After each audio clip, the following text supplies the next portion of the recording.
Obulwadde bw'omugongo bwe bumu ku bulwadde obusinga okutawaanya abantu mu ggwanga n'ensi yonna okutwaliza wamu ng'abasawo abajjanjabi endwadde zirumba amagumba bagamba nti kuli bantu 10 osangako abantu 6 abalina ekizibu n'emigongo. Abasawo bagamba nti ekizibu kino kireetebwa ensonga ez'enjawulo ng'oluusi kiva ku mmere abantu gye balya ate oluusi nga kiva ku mirimu egy'enjawulo abantu gye bakola buli lunaku.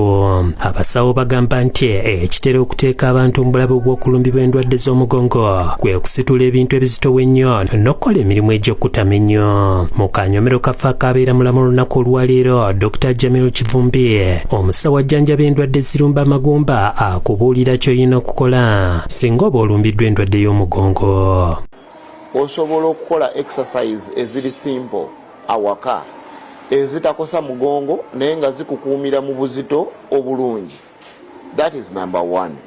Number 2, osobola okubanga ofaayo nnyo ku kiki ky'olya okubanga weewala okulya ebintu ebiyinza okuviirako amagumba g'okwonooneka ng'omwenge gwe nayogeddeko, ng'okozesa sigala, ng'okozesa kaawa omungi n'ebintu ebirala ne packed tinned food.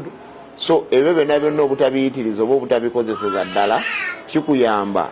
So bw'okosa balanced diet naddala amata, milk, if you can take a liter of milk in 24-48 hours kikuyambako nnyo okufuna minerals ezimala okuzimba eggumba lyo ng'osobola okugifuna kirungi nnyo eri amagumba go eri amagumba go kubanga kikuwa byonna ebirungo bye weetaaga mu mubiri gwo okuzimba amagumba ne ganywera. So that is a very important point. Yeah. So engeri endala okwewala obubenje kubanga obubenje bukutula amagumba ne gakutuka ne tugalongoosa amalala ne tugayunga mu ngeri endala.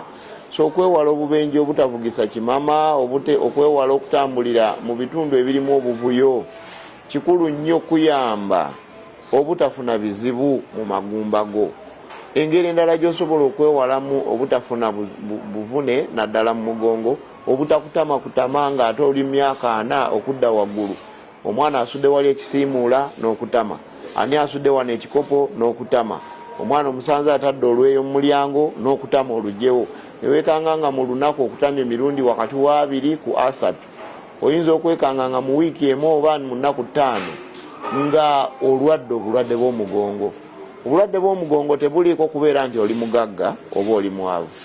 Busobola okukwata abantu bonna, tebuva ku bwavu. Ate tebuva nti omuntu omugagga tasobola kubulwala. Nedda omuntu ne bw'abanga oluusi yeerabirira bulungi era asobola okuluma omugongo olw'ensonga omu eby'endala. So omugongo ffenna tufaayo wamu okwegendereza okuba nti no tegulwala. Kubanga bwe gulwala era n'okugunoonyerezaako ebigutawaanya kwa bbeeyi n'okukujjanjaba kwa bbeeyi. Yeah.